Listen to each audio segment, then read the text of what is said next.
The emergency decompression alarm wailed, not as a siren, but as a deep, guttural vibration through the deck plating, a frequency designed to bypass auditory processors and sink directly into the bone marrow.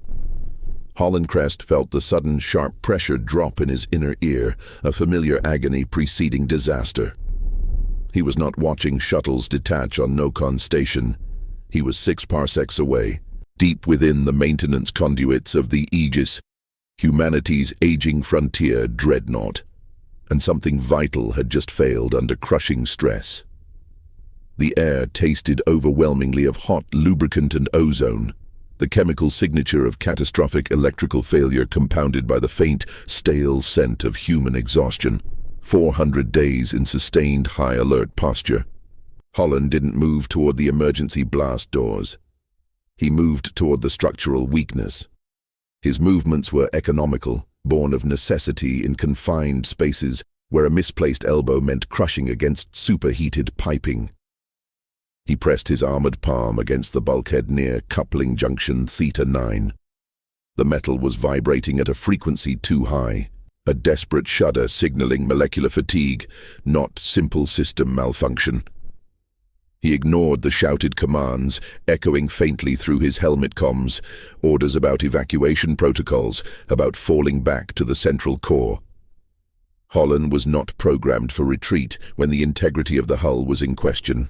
He was here because a sensor array 3 cycles prior had registered a minor instability in this exact quadrant.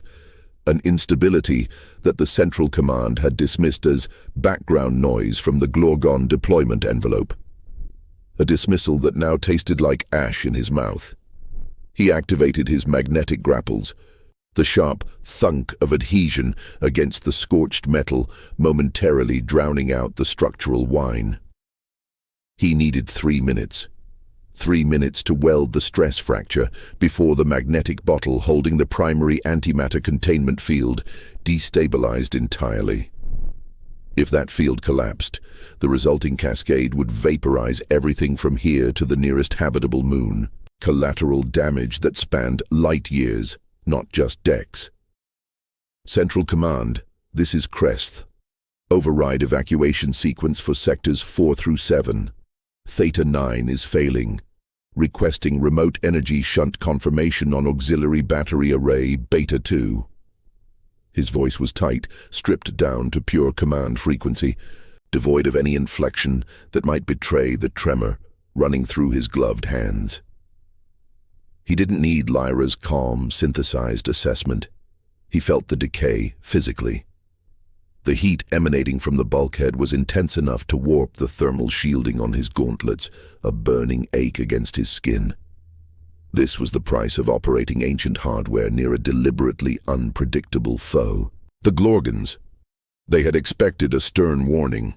They had anticipated the human counter-move, a treaty violation met with measured bureaucratic outrage. But the silence that followed their incursion into Relith Sector had been the true weapon. A strategic vacuum so absolute it had paralyzed their hierarchical command structure, leaving their leaders grasping at phantom threats. Now, the humans, having shown their willingness to simply erase interaction, were finding the weaknesses in their own operational shell exposed by that same chilling indifference. A voice crackled back through the comms, laced with static. The voice of Silent Ward, the fleet adjutant, strained and thin. Crest, that battery array is prioritized for life support override on level 9. You violate standing orders. Recall your action immediately. We are following the withdrawal doctrine. Holland didn't answer her directly. He shifted his weight, the heavy armor creaking like protesting metal hinges. He looked at the fracture, a jagged, spider-webbing tear 3 meters long, glowing faintly red beneath the ambient emergency illumination. It wasn't caused by enemy fire, it was caused by systemic negligence.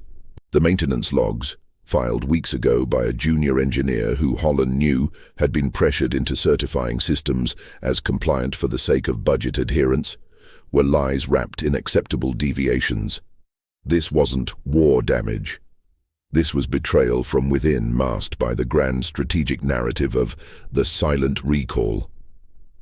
He flipped the housing on his shoulder-mounted fusion welder, the mechanism requiring two distinct sequential movements to arm. Adjutant Ward, if Theta-9 breaches, there will be no Level 9 to save. If Glorgon ships detect a containment failure spike here, they will interpret it as a desperate, chaotic last stand, a pretext for full kinetic response. That is the consequence of your doctrine. He slammed the arming sequence home. A blinding, steady blue-white beam erupted from the welder tip, cutting through the cacophony of the ship's distress. The smell of superheated ferrous compounds instantly saturated the recycled air, heavy and biting. He welded along the primary vector, forcing the metal molecules back into alignment.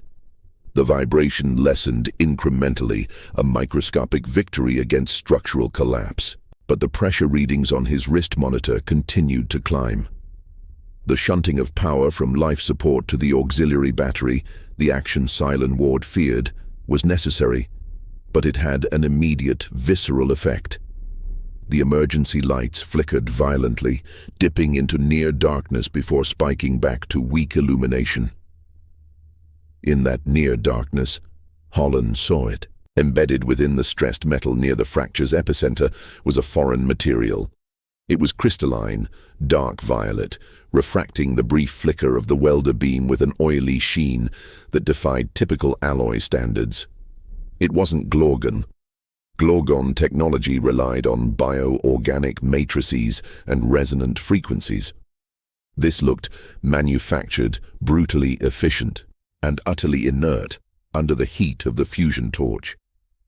It was acting as a wedge, an accelerant to the fatigue failure. Ward, I am detecting non-hegemony signature material embedded in the fracture matrix at Theta-9. Holland ground out, forcing his voice to remain level even as the sight of the alien inclusion tightened his throat into a painful knot. It's not Glorgon tech. Repeat. Not Glorgon. A brief, agonizing pause. Holland could almost hear the command staff scrambling, trying to fit this new data point into their clean, Glorgon-centric narrative of diplomatic withdrawal. Crest, that is impossible. Ward finally returned, her voice losing its official veneer, edged now with genuine alarm. Our intelligence confirms the Glorgons were contained to the Relith sector breach. There are no other active hostile contacts within 200 standard astronomical units. Intelligence is often a lagging indicator, Adjutant, Holland said, his focus entirely consumed by the violet crystal. It seemed to pulse, absorbing the light, refusing to bond or melt. He had successfully closed the main fracture line, but the presence of this unknown contaminant meant the localized structural weakness remained, a timed trigger waiting for the next significant stressor. A random micrometeorite strike, a heavy maneuver, or perhaps even the sudden resumption of full system power. He wrenched the welder away, the air immediately thick with the cloying scent of burned insulation mixing with the metallic tang of industrial decay. He pulled a containment sample kit from his utility belt, his movements now less precise, driven by a frantic need to analyze this anomaly. He carefully used a micro-chisel to pry a sliver of the violet crystal from the hull plating. It broke away with a faint, sharp ping, falling onto the deck, and instantly began to degrade, turning to inert, black dust upon contact with the ambient deck atmosphere. Material destabilized upon atmospheric exposure, Adjutant. Sample secured for spectral analysis, but immediate identification is null. Holland paused, looking out through a nearby, heavily reinforced viewport, past the dull plating of the station docks, toward the distant, star-dusted void. The human ships were gone, the silence absolute, the Glorgons isolated by a strategic non-engagement. It had been a necessary, painful lesson in sovereignty. But the wound in the Aegis wasn't inflicted by the Glorgons' crude territorial ambitions. It was a stealth wound, planted by an unseen hand, exploiting the very moment humanity turned its back on one enemy to isolate them.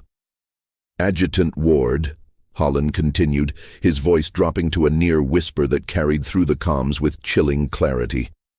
The Glorgans may have been arrogant, but they were predictable.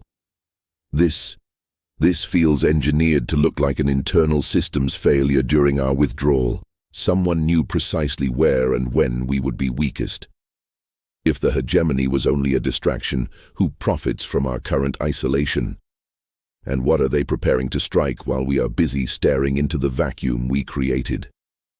The only sound answering him was the residual mournful hum of the Aegis, an old warship now scarred by an unseen enemy, carrying a secret that threatened to unravel the entire strategy of quiet victory. The mournful hum of the Aegis deepened, morphing from a mechanical complaint into a low, resonant thrum that pressed against Holland's eardrums, even through the specialized dampeners of his helmet. The brief, blue-white illumination of the welder had vanished, replaced by the sickly, jaundiced glow of the backup emergency lighting, a light that always seemed to smell faintly of stale oil and fear. He stared at the smear of violet-black dust where the crystal fragment had been, a perfect ephemeral signature of sabotage. He forced himself to breathe, the synthetic intake cycle seeming labored and slow. The heat that had burned his gauntlets moments before now dissipated, leaving behind an unnerving chill that had nothing to do with temperature control and everything to do with implication. They had orchestrated a perfectly silent victory against the Glorgans by simply disappearing, only to discover their retreat had been anticipated, perhaps even encouraged, by a third party exploiting the operational blind spot. Crest, confirm status of Beta 2 shunt, Silent Ward demanded, the faint static in her transmission now sounding less like atmospheric interference and more like suppressed panic.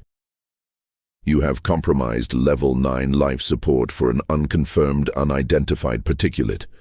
The Fleet Command needs assurance that the withdrawal remains viable, that this incident is contained to your section.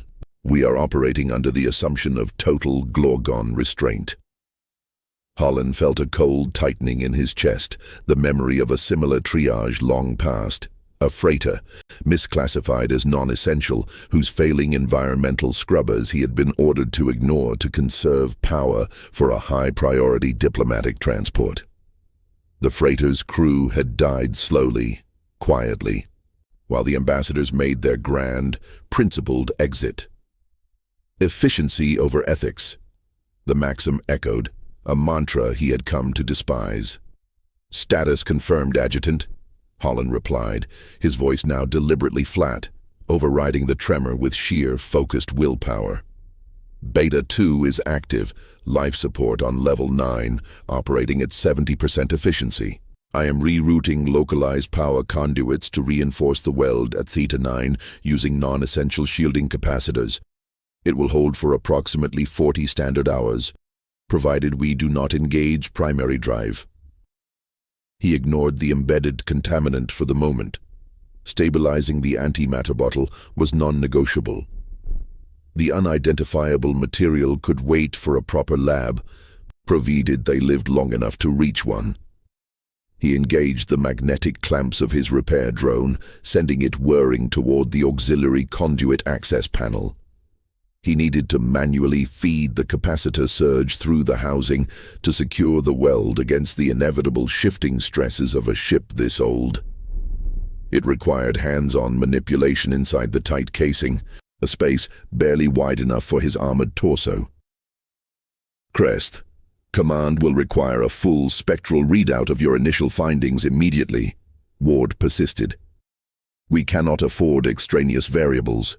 The strategic importance of the Glorgan isolation cannot be jeopardized by internal paranoia. Focus, engineer. Paranoia. Holland scoffed internally. Paranoia was the mechanism of survival when one was dealing with the predictable. This was something far worse, calculated surgical exploitation. He slid into the access shaft, the metal cold and greasy against his plating. The air here was truly stagnant, thick with the metallic scent of rusted iron and something else, a faint, cloying sweetness, like rotting fruit left too long in a sealed container. He found the primary conduit housing, its access ports locked down with hardened composite seals that defied standard magnetic breaching tools. They hadn't been locked down due to operational necessity.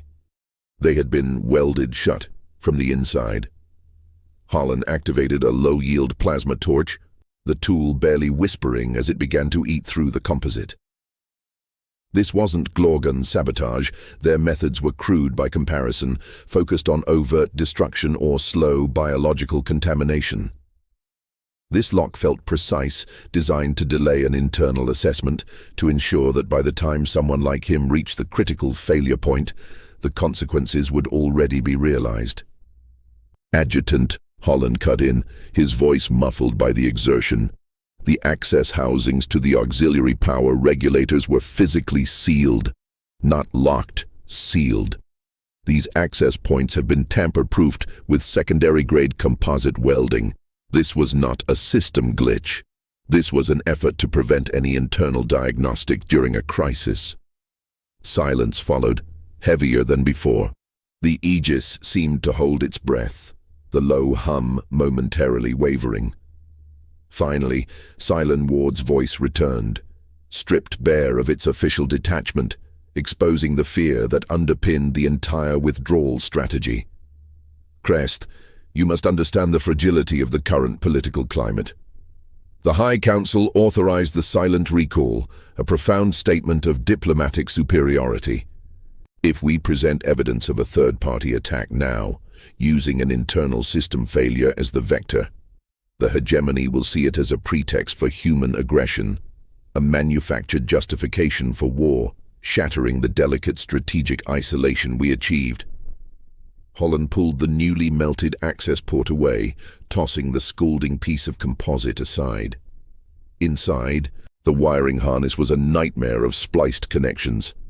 Not the neat, color-coded bundles of standard military issue, but thick, hastily integrated bypasses, crudely shielded. And running alongside the critical power lines, almost touching them, were thin, fibrous cables of that same dark violet material he had found in the hull fracture. They weren't damaged. They were inert, waiting. "They are not asking us to ignore an attack, Adjutant," Holland realized, the truth hitting him with the force of a kinetic strike. He wasn't just repairing a failing system, he was dismantling a meticulously placed minefield. "They are asking us to ignore the agent of the attack so that we can maintain the appearance of a decisive unilateral strategic victory over the Glorguns." He could hear the implication echoing across the command channels. If the failure was due to an external, unknown entity, the human fleet could not credibly claim strategic dominance. They would look exposed, vulnerable, and their calculated display of contempt toward the Glorguns would be exposed as a fatal error in judgment, inviting wider interstellar conflict. The cost of maintaining the lie of absolute control was immediate self-sacrifice. Holland braced his legs inside the narrow shaft, his helmet light illuminating the maze of foreign circuitry. He saw the faint repeating symbol etched into the casing of one of the violet cables, a tri-pointed star within an incomplete circle. It was a mark he recognized, though he prayed he was wrong. A signature associated with the ancient, isolationist faction known only in fragmented historical archives, the Architects of the Void, a group believed extinct for millennia, who viewed all organized civilization as a chaotic infection that needed sterile excision. "Ward, the integrity compromise is not systemic failure. It is a deliberate, engineered infiltration," Holland stated, ignoring the rising heat from the overworked auxiliary capacitors humming mere centimeters from his suit seals. He reached for the primary power bundle, the one feeding the containment field regulator itself. "I am identifying unknown, non-human energy conduits laced directly into our power grid. If I cut them, the antimatter containment will fail immediately. If I leave them, They will trigger when the containment field naturally cycles down, or when the Glorgons finally realize we are truly gone and decide to probe our periphery. He paused, his gloved fingers hovering over the thick, insulated wires. He was presented with a choice: preserve the strategic narrative by letting the Aegis detonate in a localized, ignorable disaster, or maintain the survival of his crew and ship by overtly violating the delicate diplomatic withdrawal, thus revealing humanity's crippling strategic vulnerability to every interested party in the sector. "I need authorization to sever," Holland transmitted, the words tasting like acid. He felt the collective breath of the High Command holding on his next decision. He looked at the faint etchings of the architects. They hadn't just wanted the Glorgons isolated. They wanted humanity forced into a position where they had to choose between self-destruction or revealing that their grand strategic maneuver had been played directly into the hands of a far older, more insidious enemy. The silence from command was absolute, an infinite echo spanning the light years between his dying ship and their fortress worlds. He tightened his grip on the cutting tool, realizing he already knew the answer. They would never authorize the self-immolation, but they would never authorize the truth either. The resulting silence from command was not the deliberate, chilling vacuum the diplomats had inflicted upon the Glorgons. This was the silence of systemic paralysis, the sound of high-level bureaucrats choking on the implications of their own strategic victory. Holland understood instantly. Inaction was the confirmation he sought. They preferred the Aegis to become a martyr to the Glorgon narrative than to admit the fragility of their current standing. The air in the narrow conduit was turning acrid, shifting from stale iron and sweet decay to the sharp, biting smell of rapidly overheating insulation, the physical manifestation of electrical panic.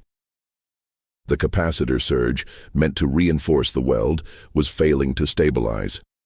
The added strain from the foreign conduits was creating thermal hotspots along the main power conduits, feeding the containment bottle. The low thrum of the dreadnought deepened into a violent oscillation, the very atoms of the hull seeming to vibrate out of phase.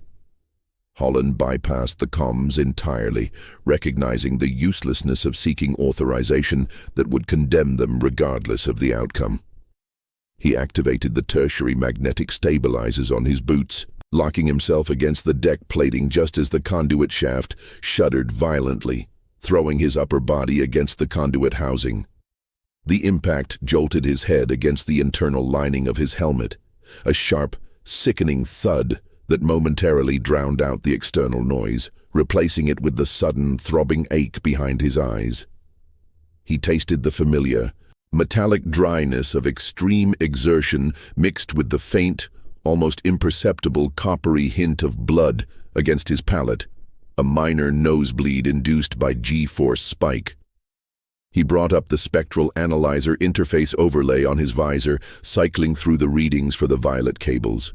They weren't drawing power, they were leeching it, acting as micro-siphons that allowed the external force, the architects, to monitor and stress the antimatter matrix without leaving an overt energy signature that fleet sensors would flag as enemy action. The current draw was low, perhaps just under 1% of total output, but it was constant, insidious, and perfectly placed to cause catastrophic failure upon the next planned system regulation cycle. 40 hours of stability was a lie. It might last 4 standard minutes. Holland slid the small, specialized plasma shears from his thigh housing. These weren't for cutting through heavy metal. They were designed for precision severing of delicate superconducting filaments without inducing a discharge spike. It was the surgical tool for this surgical threat. He positioned the shears against the thickest of the violet cables, the one running directly parallel to the primary containment regulator circuit. He initiated the shear sequence. The shears heated instantly, glowing a dull, angry orange. He applied minimal pressure, intending to sever the cable cleanly. The moment the plasma field touched the violet material, it reacted not with burning, but with instantaneous, violent discharge. It wasn't an electrical short, it was a resonant feedback loop amplified by the architect's unknown material. A wave of pure kinetic force erupted outward from the point of contact. The sound barrier inside the small space shattered, replaced by a deafening crack that even the helmet dampeners could not fully absorb. Holland was thrown backward violently, slamming against the opposite wall of the conduit. His left arm, the one holding the shears, went numb instantly, the suit's tactile feedback screaming a cascade of localized pressure alarms. The shears, still clamped onto the violet cable, were ripped from his grasp by the recoil and flung into the darkness further down the shaft, their emergency lights blinking out rapidly as they bounced off bulkheads. The cable itself remained intact, the cut having failed completely. The shears had been vaporized upon contact with the feedback wave. Holland tasted the sharp, almost sweet odor of vaporized coolant mixing with the burning scent of his own suit lubricant. The smell of equipment failure turning terminal. He pulled his left arm toward him, flexing the gauntlet's manipulator digits. They responded sluggishly, grinding against each other under his conscious command. The internal diagnostics flashed red. Left arm servo linkage stress fracture. Minor hull breach detected near the elbow seal. A pinprick of compromised pressure allowing the stagnant, toxic air of the maintenance space to infiltrate his environment suit. He ignored the pain and the breach warning, his focus solely on the antimatter bottle monitor, now flashing a continuous, urgent amber. The energy bleed had increased dramatically following the feedback pulse. The system was accelerating toward critical mass faster than his initial 40-hour estimate. He had perhaps 15 minutes of grace before the cascading failure would trigger the local containment field collapse, an event that would turn the Aegis into a star-sized flare, visible across half the sector. He needed to manually stabilize the magnetic bottle, a process that required adjusting 3 physical inertia dampeners located near the main reactor access, a space requiring full suit integrity and unimpeded movement. He clawed his way out of the conduit, pulling himself onto the deck plating of the wider maintenance corridor. The sickly yellow lights flickered wildly now, responding to the power drain. He needed a different tool, something capable of severing the cable without triggering another resonant feedback surge. The plasma shears were gone. Then a flicker of movement caught his eye at the far end of the corridor, illuminated briefly by a spike of failing emergency power. It was a figure bulky and armored, but not wearing standard Federation issue. The silhouette was too tall, the limbs slightly too elongated, the posture unnervingly rigid. It was moving with a slow, deliberate purpose, dragging something heavy. "Identify yourself," Holland barked into the comm, his voice strained, tasting heavily of recycled, unscrubbed air now that his suit seal was breached. The figure stopped.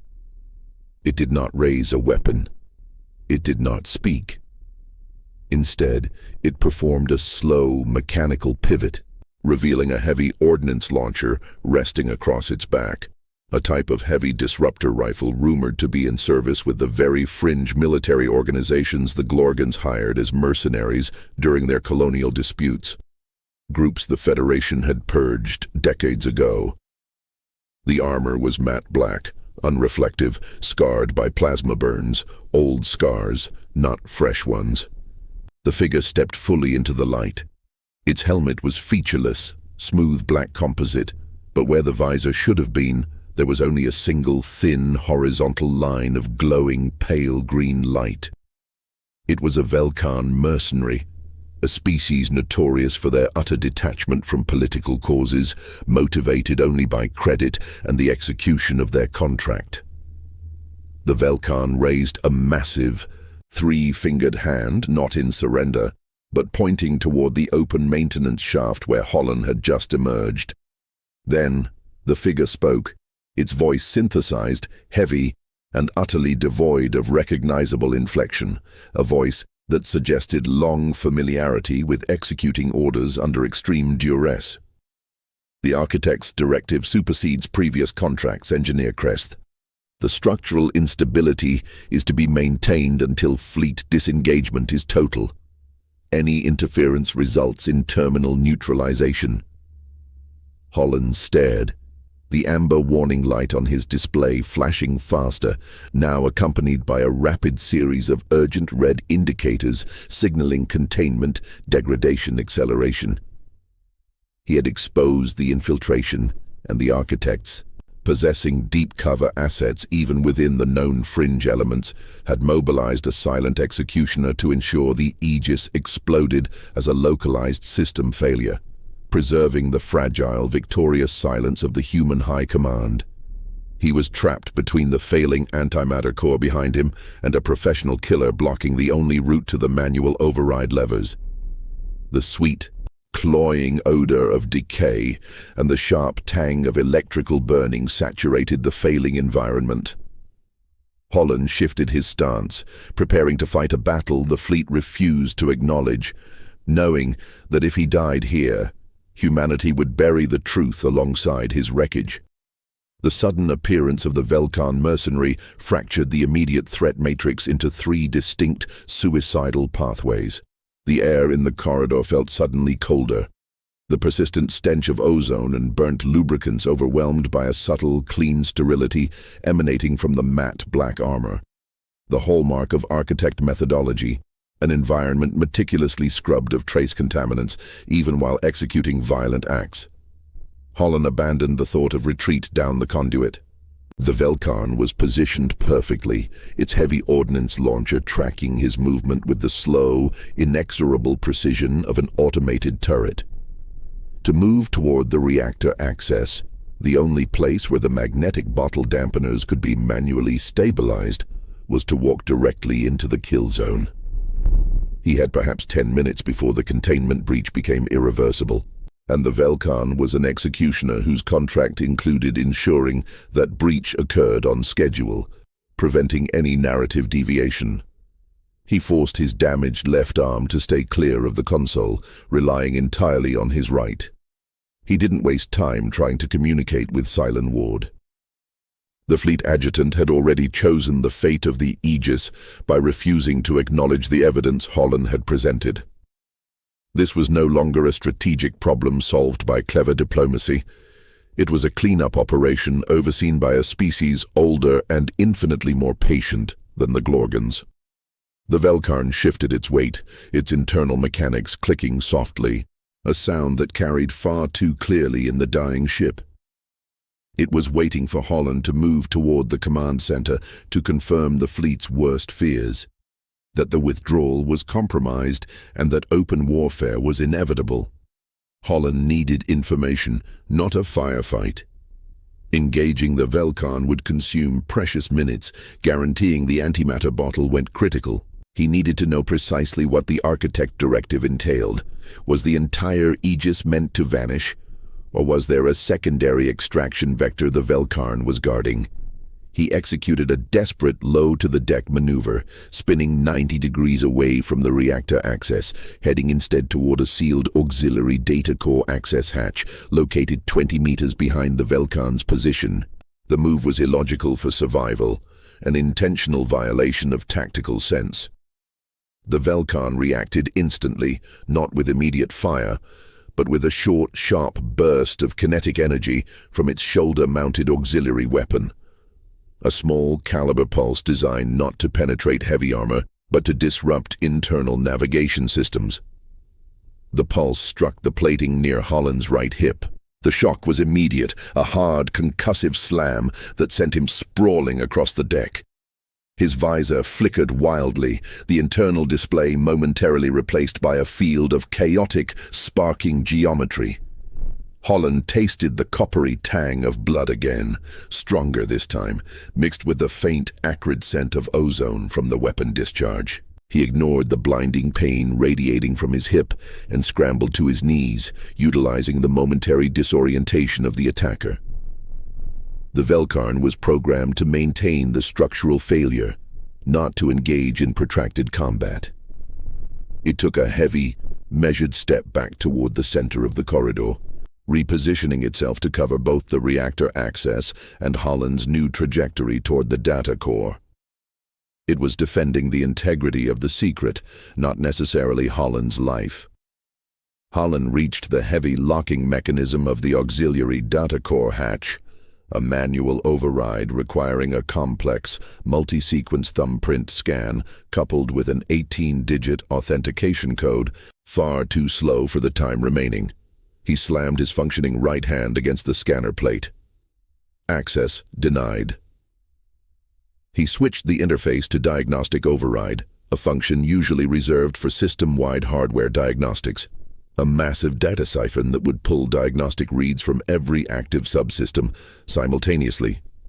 It was a tool designed for macro-level analysis, not for penetrating high-security data encryption, but it was his only option.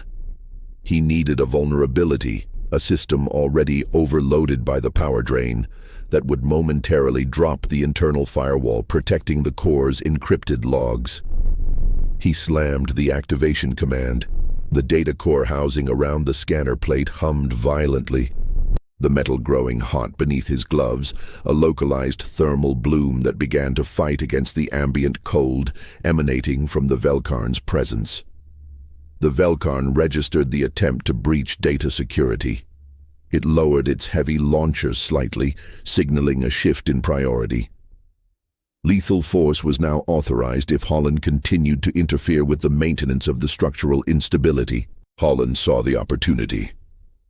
The diagnostic siphon was momentarily overloading the local environmental scrubbers, battling the high heat generated by the reactor bleed. For a brief, terrifying second, the clean, sterile air around the Velkarn seemed to thin, replaced by the faint, almost organic odor of deep space, a smell that suggested frozen methane mixed with unknown complex hydrocarbons. The architects did not operate from centralized fortresses. They inhabited the utter void, seeding the chaos they claimed to abhor. The diagnostic sequence flashed a single line of text across his visor, raw data ripped from a failing subsystem log, bypassing all command filters. Warning: reactor core integrity 9.3%. External data link confirmed. Not a breach. It is a rerouting. Rerouting, not sabotage. The architects hadn't been trying to destroy the antimatter containment. They had been preparing to capture it. The destabilization was merely the necessary precursor to a high-energy acquisition sequence. If the antimatter bottle went critical, the resulting massive energy release would not be a messy explosion, but a controllable, massive, short-lived beacon that the architects could harvest using technology far beyond Federation comprehension. The Glorgon conflict was the noise, the perfect cover for this far more significant extraction operation. The realization hit Holland with the force of a physical blow. The High Council hadn't ignored his warnings out of political convenience. They had ignored him because they knew this was happening and had deemed the loss of the Aegis an acceptable sacrifice to avoid revealing that their greatest strategic asset was about to be stolen by a phantom entity. They chose the lie of quiet victory over the admission of ultimate vulnerability. The countdown on his display dropped to 6 minutes. Holland pulled his hand away from the data core interface. The information was secured, but the price of extracting it was imminent death. He had the truth, but if he died here, the truth died with him, and the fleet would allow the official report, internal failure, to stand. He looked down the corridor, past the immobile Velkarn, toward the main engineering sector access. A heavily reinforced doorway 500 meters away, the only viable escape route that led toward the ship's auxiliary escape pods. The only part of the Aegis not currently tethered to the main reactor network. It was a desperate run, an invitation to immediate execution by the Velkarn. But if he went for the reactor, he bought minutes for the fleet to prepare, time they wouldn't use to help him, but to scrub their own data logs clean. His choice was stripped bare, Dignified, anonymous death preserving the fleet's political fiction, or a desperate, chaotic scramble for survival that would force the fleet to acknowledge the threat or watch their crucial infrastructure fall into alien hands. He chose the noise. Holland activated his suit's short-burst maneuver thrusters, a system meant only for minor recalibrations in zero gravity, now dangerously overloaded for deck movement. He didn't aim for the reactor. He aimed for the Velkan, pushing off the deck with all his remaining strength, using the damaged servo of his left arm as a crude stabilizer. The Velkan reacted with surprising speed for its bulk. Its heavy launcher roared, not with a single pulse, but with a rapid, sustained discharge of kinetic slugs aimed directly at the path Holland had just vacated. The impact of the slugs against the deck plating where Holland had been a moment before sent shrapnel flying, ringing like 1,000 tiny hammers against his damaged helmet. Holland didn't slow down. He hit the Velkan's chest plate at full force, leveraging the momentum of his charge against the mercenary's rigid stance. The impact was like hitting a ferrocrete pillar. He felt several ribs crack audibly beneath his harness, the suit barely containing the internal trauma. He didn't try to fight the mercenary. He used the Velkan as a massive armored battering ram, swinging his bulk sideways, driving the mercenary backward along the corridor, away from the reactor access, toward the external maintenance bulkhead adjacent to the escape pods. The Velkan, momentarily unbalanced and forced to engage in close-quarters reaction rather than pre-aimed fire, finally brought its launcher to bear. But Holland was too close. The heavy weapon could not depress far enough to target his center mass without blowing out the structural supports holding the entire section together. An outcome counter to its directive of maintaining instability, not causing massive, localized structural collapse. Holland threw his weight against the Velkan one last time, shoving the creature into the emergency bulkhead door. The ancient locking clamps screamed in protest, the metal buckling under the combined force of two armored bodies striking it simultaneously. With a sound like tearing canvas, the bulkhead failed. Not the main hatch, but the thin emergency ventilation seal flanking it. A torrent of freezing, oxygen-deprived void rushed into the corridor, dragging dust, debris, and the faint, sweet scent of the architect's environment with it. Holland felt the catastrophic pressure drop through his ruptured elbow seal and into his suit. The internal alarms shrieked, this time not about power failure, but about immediate decompression. He had traded 15 minutes of containment failure for instant atmospheric collapse in his immediate vicinity. The Velkan, caught between the rushing vacuum and Holland's final shove, was wrenched violently toward the breach, its heavy mass temporarily snagging on the warped door frame. Holland scrambled toward the escape pod access panel, ignoring the agony in his ribs and the frost beginning to crystallize on the inside of his visor from the rapid influx of near-absolute zero air. He slammed his functioning thumbprint against the release. The heavy locking mechanism hissed, engaging just as the Velkan finally broke free of the warped frame, tumbling silently out into the infinite blackness, fulfilling its primary directive through its own failure to secure the target. The escape pod hatch hissed open, a beacon of warm, pressurized light in the freezing chaos. Holland lunged inside, throwing himself onto the acceleration couch. He sealed the inner hatch just as the main console of the Aegis, 500 meters away, registered the rapid depressurization of Sector 7. The power drain from the antimatter core instantly spiked, overloading the compromised circuits in a brilliant, silent flash of ultraviolet light that flooded the corridor and briefly illuminated Holland's face through the pod's viewport. The emergency floodlights of the dying dreadnought winked out one by one, not due to system failure, but due to a sudden, massive, localized energy withdrawal. The architects had not waited for the scheduled detonation. They had seized the energy source the moment Holland forced the emergency breach, leaving behind nothing but a cold, dark, structurally compromised husk. The Aegis was dead, not by explosion, but by sudden, complete emptiness. The escape pod shuddered violently as its own emergency thrusters ignited, tearing Holland away from the silent tomb, carrying the one piece of evidence that could shatter the carefully constructed peace the High Council had paid for with the lives of the Aegis crew. The ejection sequence was violent, a calculated assault on the human body. Holland Crest felt the crushing inertia of the acceleration couch press him deep into the synthetic padding, forcing the air from his lungs in a ragged, involuntary gasp that tasted of rust and failure. The initial burn of the auxiliary maneuvering thrusters was brief, a controlled violence designed to push the small vessel clear of the Aegis before the reactor's core finally collapsed, or more accurately, before the architects finished their energy harvest. He forced his right arm up, his fingers seeking the diagnostic panel override, fighting the heavy, sickening sensation that his internal organs were migrating south. The viewport before him was a canvas of deepening black, punctuated only by the faint, ghostly outline of the massive dreadnought shrinking rapidly behind them. The Aegis wasn't exploding, it was collapsing inward, an enormous structure losing cohesive mass.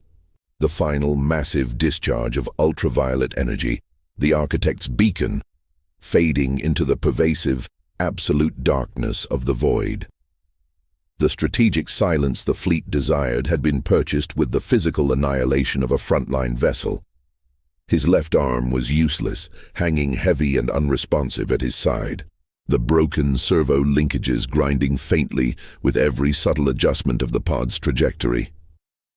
The integrity alarm on his suit had ceased its frantic shrieking, replaced by the dull, rhythmic pulse of total environmental failure.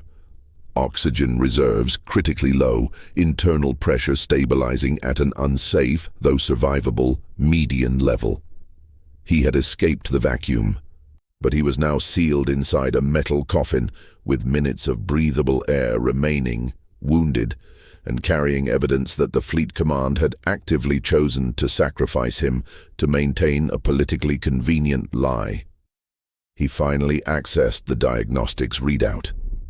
The data packet from the auxiliary core was still intact, buffered within the pod's minimal emergency storage. He pulled the single file forward, the encrypted logs detailing the external data link confirmation, the explicit knowledge of the energy rerouting, and the silent, unspoken confirmation that the fleet had known. Holland stared at the scrolling lines of data, the cold, hard proof of betrayal. The relief he should have felt, the vindication of being right, was entirely absent. It was replaced by a crushing, bone-deep weariness. He had fought systems failure, he had fought a professional killer, and he had won the right to live, only to discover that the real enemy wore the uniforms of his own superiors. The weight of that knowledge was exponentially heavier than the G-forces of the ejection. He had survived the war outside only to find the war within had already executed the sentence. He slumped back against the acceleration couch, the pain in his ribs becoming a constant throbbing companion. The silence in the small capsule was oppressive, broken only by the rhythmic, labored sound of his own breathing through the failing suit scrubbers. He was adrift, a ghost escaping a burning wreck, carrying a truth too toxic for the Admiralty to acknowledge. What was the point of surviving if the victory itself was the most profound defeat? The Glorgans had been humiliated by being ignored, their pride shattered by human indifference. But Holland had been annihilated by human expediency. They had calculated that the loss of one dreadnought, labeled an unfortunate internal systems collapse, was preferable to admitting the architects were active and that the entire strategic withdrawal doctrine was built upon a foundation of calculated sacrifice. He brought up the external sensor feed, a simple low-power receiver intended only for basic navigational checks. The pod was still within the designated withdrawal perimeter, but the energy signature of the Aegis was gone, vanished entirely from the local sensor net, confirming the architect's successful harvest. He was alone, moving through the dark, sterile territory where the Glorgans were now meant to feel isolated and irrelevant. A small, pathetic flicker of hope sparked in the deep exhaustion. The escape pod's emergency beacon. It was set to transmit a low-frequency distress signal only after clearing a defined hazard zone. A 15-minute protocol designed to prevent rescue ships from entering areas deemed too unstable, or in this case, areas the fleet wished to keep politically sterile. If he activated it now, prematurely, it would signal distress from within the compromised zone, forcing an immediate, chaotic response that would either expose the architect's extraction or expose the fleet's calculated abandonment. He reached for the beacon control, his fingers trembling from exhaustion and the slow creep of oxygen deprivation. He could die silently here, another victim of an old ship's failing circuitry, and the lie would stand. Or he could activate the signal, drag the fleet's political construct into the light, and face the inevitable court-martial for insubordination, treason, and endangering the strategic posture. He hesitated, his thumb hovering inches above the activation stud. He closed his eyes, picturing the cold, arrogant geometry of the High Council briefing rooms, the careful crafting of plausible deniability. He thought of Cylon Ward, prioritizing political narrative over human life, ensuring the Aegis became a footnote in a successful diplomatic maneuver. The choice wasn't about heroism, it was about contamination. If the fleet could silence him now, the architects would have won the first quiet round, and the galaxy would remain oblivious to the true nature of the threat looming in the deep void. Holland didn't think of the Federation or the Glorgans. He thought only of the single line of text ripped from the data core. Not a breach. It is a rerouting. He jammed his right thumb down onto the activation stud with brutal force. The pod instantly ceased its gentle upward trajectory. The low-power thrusters cut out, replaced by the piercing, high-frequency pulse of the emergency distress beacon firing at maximum amplification across every emergency band. The initial result was deafening, a sudden piercing electronic shriek that assaulted the pod's internal speakers, the sound of the safety protocols being instantly overridden. Then the feedback began. The pod's minimal sensor array, still running low-level diagnostics, was instantly flooded with signals. Not friendly signals, but probing, aggressive scans from ships that had been lingering just outside the Glorgan exclusion zone. Ships that the fleet had assumed were simply maintaining position, waiting for the diplomatic withdrawal to conclude. These were not Glorgon vessels. They were sleek, fast, and their scan signatures were complex, interlocking lattices of energy that spoke of advanced, focused intent. The distress signal had done exactly what he hoped. It had provided a clear, active target within a zone officially marked as empty, drawing attention away from the political fallout on Synthara and redirecting it toward a tangible military event. Holland watched the primary proximity sensor spring to life, displaying targets locking onto the small pod almost instantly. There were 3 fast contacts closing at an alarming velocity, their energy signatures unlike anything Federation tactical databases recognized, too sharp, too focused for the crude weaponry of the Glorgans. These were the cleanup crew for the architects.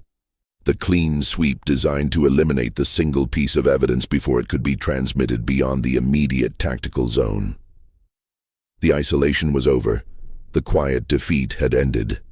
But the war that replaced it was infinitely more terrifying. Holland leaned forward, bracing his fractured body against the surge of anticipated defense protocols.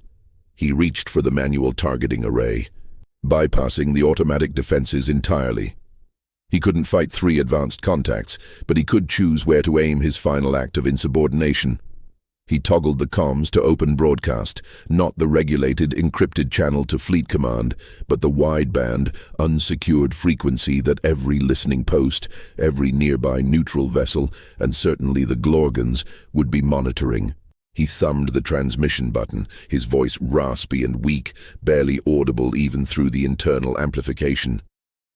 "This is Engineer Holland Crest, derelict vessel Aegis. He forced the words out, the sound thick with fatigue and the metallic tang of his own internal injury. The withdrawal was a deception. The Glorgans were secondary. We did not win the peace. We surrendered the sector to the architects. Repeat, the core energy was stolen. They are here. They are watching. Before the final word left his lips, the pod's structural integrity alarms flared crimson across the console. The first hostile energy signature resolved itself on the main screen. A focused beam of intense white energy, too thin to be a conventional weapon, too fast to evade. It struck the pod not on its heavily reinforced hull, but directly on the antenna array broadcasting the unauthorized message. The small escape vessel did not explode. It simply ceased to function. Every light died. Every system flatlined instantly, choked by a targeted energy dampening field that was both surgical and absolute. Holland felt a final, profound pressure, not from acceleration, but from the sudden, complete nullification of all ambient energy around him. The frost on his visor thickened, and the last sound he registered was the faint, final click of his suit's life support system shutting down. Not a malfunction, but a deliberate, silent termination. He was left suspended in the absolute dark, a single, solitary confirmation of the betrayal floating silently toward the waiting, unseen enemy. The silence returned, vast and final, having consumed the last spark of defiance. Szybkie sprawdzenie transmisji. Podaj swoją lokalizację w komentarzu. Federacja rejestruje każdą planetę, która wciąż odbiera sygnał.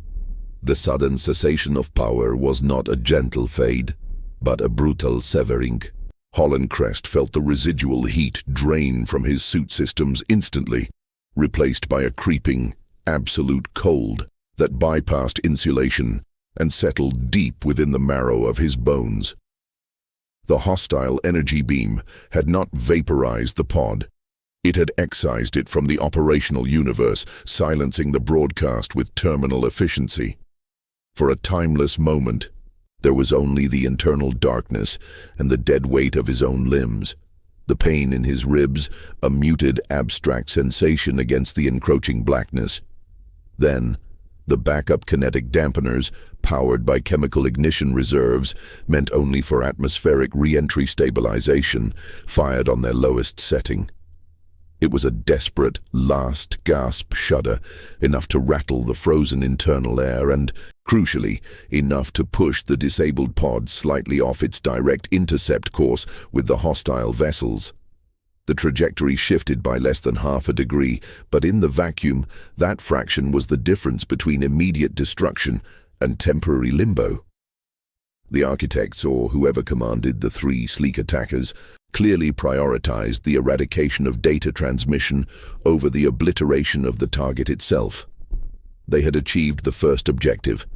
Holland fought against the paralysis induced by the cold and the vacuum, driven by the single furious realization that his truth had been intercepted, but perhaps not entirely erased. The data packet, the damning proof of the fleet's calculated neglect, was buffered deep within the pod's emergency core, shielded from the external energy purge. If the architects boarded the derelict pod, the evidence would be vaporized.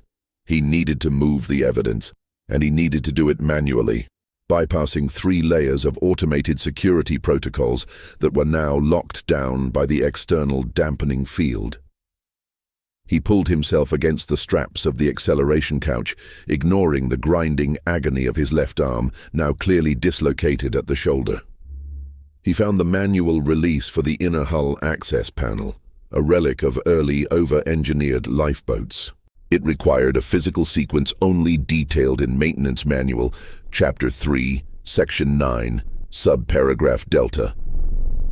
Pressure applied simultaneously to 3 specific points on the panel's frame, followed by a precise torque adjustment on the emergency hatch lock, a process designed for a crew of 4, now executed by one broken man fighting against systemic entropy.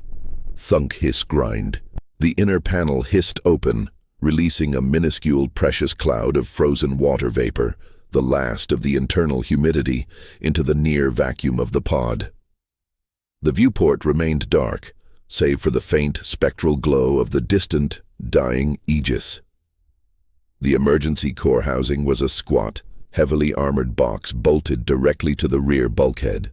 It was secured by magnetic locks that required an administrative security keycard. A keycard Holland had tossed away hours ago, deeming it useless against the Glorgon threat. But the fleet, in their bureaucratic thoroughness, had built a contingency for physical damage to the lock mechanism, something they never expected to be used against their own strategic maneuver. It involved accessing the physical relay switches located beneath the external diagnostic port, the very port the architect's dampening beam had annihilated. Holland retrieved a titanium probe from his belt kit, the only tool small and dense enough to penetrate the slagged metal casing of the external port. He worked blind, guided only by memory of the schematics he had studied years prior as a maintenance technician, a role he had been forced to abandon for strategy. The air tasted thinner, harsher, every inhalation a conscious battle against his collapsing lungs. He probed the scarred metal, searching for the minuscule gap where the protective shell had cracked under the dampening pulse. He found it, a hairline fissure, barely wider than a micron. He inserted the probe, feeling the resistance of fused alloys, and pushed until he felt a slight give. He wasn't engaging the lock. He was short-circuiting the magnetic containment field using the probe as a conductor to bridge two specific relay terminals. A violent surge of energy, a feedback loop from the dormant core, shot up the probe, momentarily seizing his arm in a painful, spasming grip that felt like white-hot immersion in brine. The pain was a sudden, violent clarity. Click. The magnetic clamps securing the core housing deactivated. The architect ships outside would not know this had happened. Their sensors registered a dead, inert shell. They would assume containment was complete. They had ignored the low-level signal. Now they ignored the resulting power fluctuation within the derelict. They were waiting for the data stream to cease, expecting the life support failure to finalize the job. Holland gripped the heavy core module, a dense block of solidified memory crystal, and yanked it free. It weighed a significant fraction of his remaining body mass, pulling him off balance. He shoved the core into a secured compartment designed for ballast correction, sealing it with a frantic two-handed click, his vision momentarily tunneling with the exertion. The data was safe. The proof survived. But the act of forcing the power surge had done more than disable the locks. It had created a localized thermal event inside the pod, a tiny, contained explosion of residual energy from the core's internal capacitors venting through the newly created micro-fissures. The hull, already compromised by the initial ejection stresses, could not withstand the localized pressure spike. The alarm blared again. Not the official fleet alert, but the pod's primitive, internal hull breach indicator, a harsh, whining sound that signaled catastrophic failure. A spiderweb of glowing fissures erupted across the viewport. The freezing vacuum of space was no longer an external concept. It was actively entering the capsule. Holland watched, detached, as the internal pressure gauge plummeted past zero. The freezing effect intensified tenfold. He was caught between the absolute cold of space and the intense, radiating warmth of the core module now resting just centimeters from his body. The heavy, metallic scent of ozone from the dying electronics was instantly replaced by the sharp, clean odor of flash-frozen, vaporized breath. He was suffocating, freezing, and he had just succeeded. He could see the 3 hostile signatures outside, still holding position, monitoring the silence. They had won the tactical exchange. They had eliminated the communication threat. They had not accounted for the sheer, irrational desperation of a man fighting to expose a cover-up. Holland slumped against the restraints, his vision rapidly blurring as the cold attacked his optic nerves. He could feel the thin layer of ice forming on the inside of his helmet visor, obscuring the darkness. His last conscious thought was not of the architects, nor the fleet, but of the immense, sprawling bureaucracy he had tried to fight. A system so large and self-preserving that it would sacrifice one man, one ship, just to maintain the illusion of a clean diplomatic victory against the predictable Glorgons. He had exposed the lie, but the truth was now locked away in a frozen metal tomb, adrift in the void, with no one expecting its arrival. He had won the battle for evidence, only to lose the war against the physics of isolation. The final overwhelming cold was not painful. It was merely absolute, a deep, profound cessation of struggle. Then, a new light pierced the growing frost on the visor. It wasn't the focused beam of the architects. It was a wide, slow-moving, diffuse glow, growing steadily larger. It wasn't a tactical approach. It was an expansive, sweeping illumination, the light of a massive vessel engaging long-range external lamps. The light was accompanied by a signal, not a hostile scan, but an old, almost obsolete Federation rescue hail frequency, broadcasting a simple, repeating code sequence Holland hadn't heard since his academy days. The Glorgons. They hadn't been neutralized by the silence. They had been listening to the chaos, watching the energy signatures collide, and interpreting the sudden, violent feedback from the abandoned pod not as the death of a human agent, but as a massive, localized, tactical distress signal emanating from what they presumed was a Federation asset being attacked by an unknown third party. The arrogance of human strategy had inadvertently provided the predictable Glorgons with a rallying point, a clear, unambiguous target that demanded a response. Holland Crest, suspended in the freezing dark, his final message lost in the surge of power, had unintentionally triggered the beginning of an entirely different, vast and clumsy interstellar war, painted onto the backdrop of the fleet's quiet political maneuvering. He had failed to save himself, but his final desperate gasp had ignited the powder keg the fleet had so carefully constructed. The war of systems was about to begin, not as a controlled diplomatic exercise, but as a sprawling, messy confrontation born from a single, forgotten maintenance log. The emergency klaxon cut out mid-shriek, choked by the power cutoff. The silence that descended upon the remains of the life pod was heavier than vacuum, a tangible pressure compounded by the absolute cold. Holland Crest registered the abrupt end of the pain. It wasn't a fade. It was a switch thrown. He existed now only as a collection of thermal pockets fighting a losing battle against the encroaching 0 point. The Glorgon illumination remained, a wide, clumsy floodlight bathing the shattered viewport in sickly amber, a light utterly unsuited for tactical operations, perfect for search and recovery. The 3 architect vessels, swift and precise, did not linger. They had confirmed the neutralization of the broadcast source. They had respected the silence Holland himself had helped create. They disengaged, moving with a speed that suggested their primary objective. Whatever lay beyond the Glorgon periphery demanded immediate attention. They vanished into the dark faster than the eye could track, leaving the slow, lumbering Glorgon rescue sweep to claim the debris. The evidence was secure. An inert block of memory crystal pressed against his failing circulatory system, the only source of warmth left. Holland began the arduous process of inventory, his movements sluggish, fueled by the chemical reserves that refused to recognize his impending death. He manually bypassed the failing integrity seal on the ballast compartment, leveraging the last ounces of strength left in his shoulder, the one that wasn't dislocated. The core module slid free, heavy and reassuringly solid. He looked at the internal chronometer embedded in the console.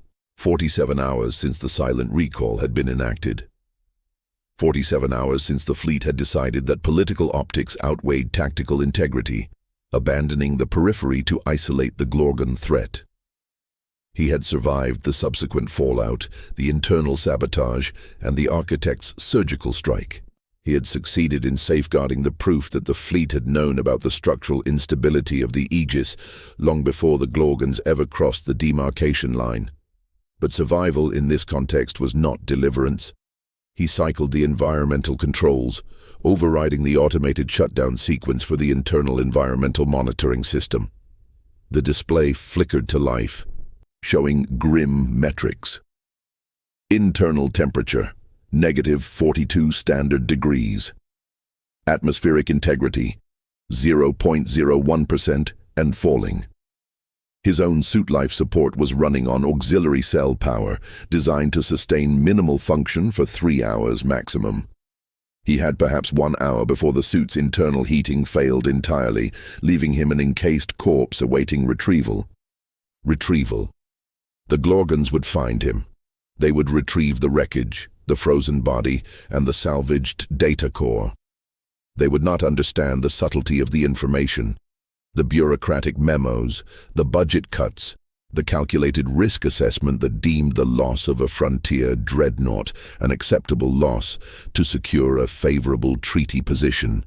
They would see a human fighting bravely, a victim of a larger war they were now fully committed to. The truth Holland sought, the indictment of the hegemony's cynical self-preservation, would be lost in translation, repurposed by the Glorgons as propaganda for their righteous cause.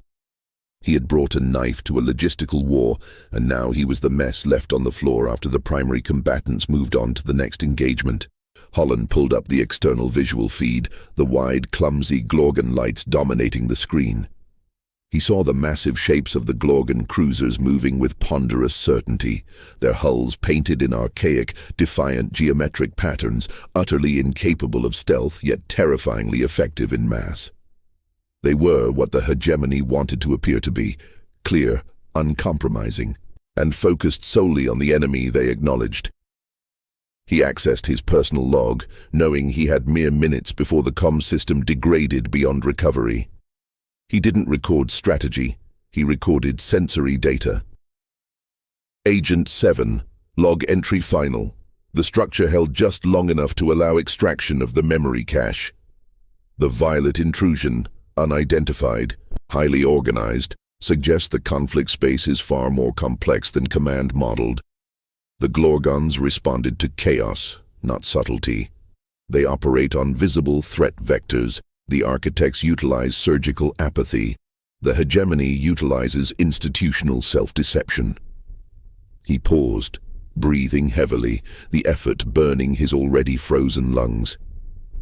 He looked at the data core, the only tangible remnant of his career, a small, dense cube containing weeks of suppressed intelligence.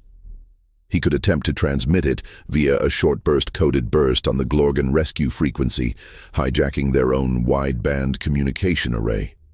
It was a futile gesture. The Glorgons would filter it as system noise or, worse, use the encryption key to track the sender. He made the decision then, the one born not of strategy, but of exhaustion. He did not send the data. He would not let the Glorgons weaponize the internal failures of the fleet. Let the hegemony stand or fall on its own merits, not on the exploited misery of the outer rim.